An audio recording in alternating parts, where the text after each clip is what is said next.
Saudara-saudari yang terkasih, selamat berjumpa dalam video renungan ini. Saya senang bisa berjumpa dengan Anda walaupun melalui video ini. Bagaimana keadaan Anda saat ini? Saya berharap selama masa-masa pandemi ini Anda tetap berada dalam lindungan Tuhan. Anda, sanak saudara, keluarga, dan juga rekan-rekan kerja. Saudara-saudari yang terkasih, tema renungan kita pada saat ini adalah kejujuran membawa harapan. Mari kita baca bersama-sama ayat kitab suci tentang kejujuran yang membawa harapan ini. Kita buka bersama-sama Ayub bab 8 ayat 1-7. Bildad membela keadilan hukuman Allah. Maka berbicaralah Bildad orang Suah, berapa lamakah lagi engkau akan berbicara begitu, dan perkataan mulutmu seperti angin yang menderu? Masakan Allah membengkokkan keadilan? Masakan yang maha kuasa membengkokkan kebenaran? Jikalau anak-anakmu telah berbuat dosa terhadap Dia, maka Ia telah membiarkan mereka dikuasai oleh pelanggaran mereka. Tetapi engkau, kalau engkau mencari Allah dan memohon belas kasihan dari Yang Maha Kuasa, kalau engkau bersih dan jujur, maka tentu Ia akan bangkit demi engkau. Ia akan memulihkan rumah yang adalah hakmu. Maka kedudukanmu yang dahulu akan kelihatan hina, tetapi kedudukanmu yang kemudian akan menjadi sangat mulia. Saudara-saudari yang terkasih, dalam dunia usaha, terutama dalam masa-masa pandemi ini, tantangan yang cukup besar untuk umat beriman adalah kejujuran. Banyak orang berpikir bahwa karena kejujuran, orang tidak mendapatkan apa-apa. Banyak orang yang menempuh jalan pintas untuk mendapatkan kesuksesan, untuk mendapatkan hasil yang diinginkan. Saudara-saudari yang terkasih, baru-baru ini ada sebuah penelitian dari lembaga NICI tentang karakter atau soft skill yang dibutuhkan orang agar menjadi sukses. Saya sebenarnya sedikit heran karena menurut survei ini, orang yang sukses pertama-tama memiliki karakter bahasa yang baik, komunikasi yang baik. Kejujuran atau integritas adalah nomor 2. Saudara-saudari yang terkasih, sebenarnya saya mau protes, tetapi ini adalah sebuah data.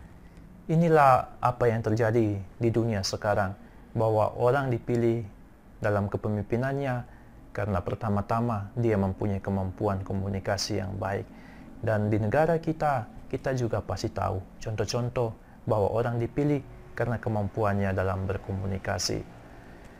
Namun saudara-saudari, ketika orang dipilih karena kemampuan berkomunikasi, tidak cukup kalau dia tidak memiliki karakter yang lain, yaitu integritas atau kejujuran.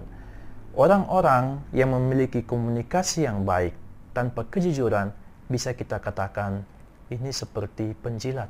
Orang-orang yang mau menyenangkan hati orang lain untuk mendapatkan hasil yang diinginkan. Ayub adalah seorang yang kaya. Ayub ini orang yang benar-benar saleh di hadapan Allah. Ayub adalah orang yang jujur dalam seluruh hidupnya.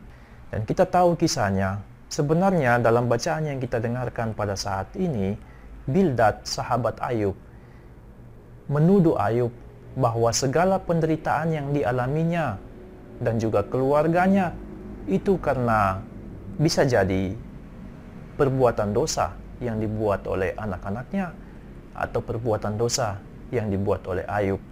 Namun bagaimanapun juga sabda Tuhan ini benar, bahwa kalau engkau bersih dan jujur, maka tentu Ia akan bangkit demi engkau dan akan memulihkan rumah yang adalah hakmu. Kita melihat kehidupan Ayub. Dia kehilangan segala-galanya, tetapi pada akhirnya dia menerima apa yang sebenarnya menjadi haknya. Tuhan tetap menyimpan haknya.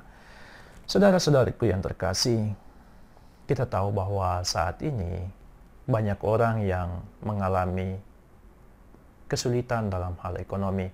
Terutama juga ada orang-orang yang akhirnya di PHK. Saya mempunyai seorang sahabat yang baru-baru ini menceritakan kesedihannya, bahkan kemarahannya, karena dia salah satu dari pegawai yang di PHK. Sahabat ini merasa bahwa dia sudah bekerja dengan baik, dia bekerja dengan jujur, tetapi akhirnya dia mengalami PHK. Apa yang sudah dikerjakannya, kerja kerasnya, seperti tidak dihargai, seperti dibuang ke tempat sampah. Saudara-saudari yang terkasih, lalu saya memberikan ayat ini kepadanya, Ayub 8 ayat 6. Kalau engkau bersih dan jujur, maka tentu ia akan bangkit demi engkau, dan ia akan memulihkan rumah yang adalah hakmu. Saya berkata kepadanya bahwa sebenarnya hak-hak kamu itu tidak hilang, bahwa Tuhan menyimpan hakmu, dan pada saatnya nanti, tepat pada waktunya, Tuhan akan memberikan hakmu itu. Percaya saja bahwa hakmu itu tidak hilang. Lalu saya juga teringat dalam bacaan tadi, bahwa Tuhan sungguh-sungguh mengingat hak orang yang jujur. Kalau engkau bersih dan jujur, maka tentu ia akan bangkit demi engkau, dan ia akan memulihkan rumah yang adalah hakmu. Kita lihat bahwa Tuhan tetap menyimpan hak kita. Ada banyak kejadian yang saya alami bahwa Tuhan tetap menyimpan hak orang. Mungkin Tuhan tidak memberikan langsung kepada dia, tetapi Tuhan memberikan kepada anak-anaknya, kepada sanak keluarganya yang lain, suatu rahmat, rezeki yang orang tidak bisa duga-duga dari mana datangnya. Saudara-saudari yang terkasih, ada sebuah kisah lain, seorang anak yang datang kepada saya dengan menangis. Dia menceritakan bahwa dia menjadi seorang PNS karena bantuan orang dalam. Awalnya dia bisa menikmati pekerjaan itu, tetapi pada suatu saat dia mengalami seperti ada sesuatu, ada duri di dalam dirinya, dan itu sungguh-sungguh membuat hatinya gelisah, sampai dia datang kepada saya dan menceritakan sambil menangis. Saudara-saudari yang terkasih, dalam Amsal disebutkan, Amsal 15 ayat 19, jalan si pemalas seperti pagar duri, tetapi jalan orang jujur adalah rata. Saudari yang terkasih, kita lihat pengalaman anak ini. Walaupun dia menganggap bahwa masuk menjadi seorang PNS dengan jalan yang mudah, itu akan memberikan rasa bahagia. Tetapi ternyata dia mengalami kepedihan yang mendalam. Nuraninya seperti tertusuk-tusuk sebuah duri. Pernah Anda melihat seseorang yang mencoba untuk melompat di pagar duri? Mungkin mereka menganggap bahwa melompati pagar duri adalah sesuatu yang memudahkan, menggampangkan. Namun mereka tidak tahu akibat atau resiko yang bisa dialami ketika melompati sebuah pagar duri. Ada pepatah yang mengatakan, seberapapun kejahatan berlari, kebenaran akan menyusul. Ayub adalah seorang yang dalam hidupnya memilih jalan yang panjang. Di tengah jalan ia mengalami penderitaan dan kesulitan, namun jalan itu adalah jalan yang menuju ke tempat yang lebih baik.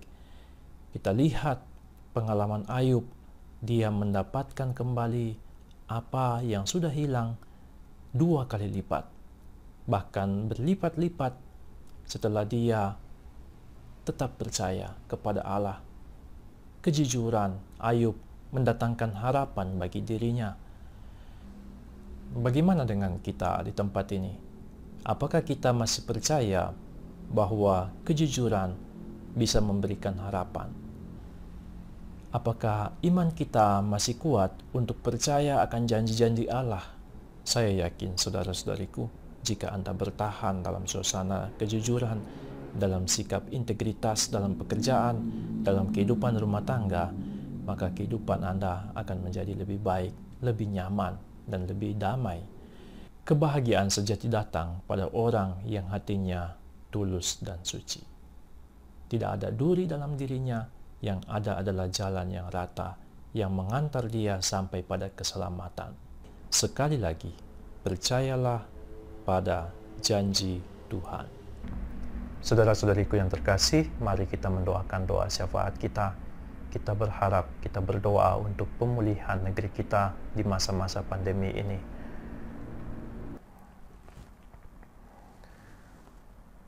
Allah Bapa yang Maha Baik, kami berdoa untuk para pemerintah kami.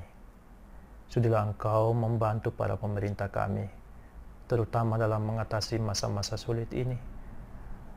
Tunjukkan kebaikan hati-Mu ya Bapa. Biarkan mereka dapat menyelesaikan persoalan ini karena Engkau menerangi budi mereka, sehingga kami bisa berkumpul lagi, bergembira lagi dalam pekerjaan sebagai satu bangsa, sebagai satu masyarakat yang Engkau lindungi ya Tuhan. Bapa yang Maha Baik, kami juga berdoa untuk para petugas medis. Lindungilah mereka dalam pekerjaan mereka, lindungilah mereka sehingga mereka tidak menjadi pembawa virus bagi keluarga-keluarga mereka. Lindungilah mereka ya Bapa dalam pekerjaan, berikan mereka kekuatan dan kesehatan. Dan semoga Engkau membantu para medis untuk menemukan obat, menemukan penyelesaian dari persoalan pandemi ini. Semoga mereka bisa menemukan obat ini segera ya Bapa karena bantuan tangan-Mu, sehingga banyak orang disembuhkan karena jamahan tangan-Mu melalui tangan-tangan para medis. Allah Bapa yang Maha Baik, kami juga berdoa untuk masyarakat kami. Semoga masyarakat kami semakin bertanggung jawab, melaksanakan anjuran-anjuran pemerintah yang telah Engkau tunjuk bagi bangsa kami ya Bapa. Semoga orang-orang mau mematuhi physical dan social distancing. Bantulah kami ya Bapa. Bantulah masyarakat kami agar menjadi orang yang peduli satu sama lain, orang-orang yang mau untuk menjaga saudara-saudarinya, terutama dalam masa-masa pandemi ini. Dan juga kami berdoa ya Bapa untuk lembaga BTN ini.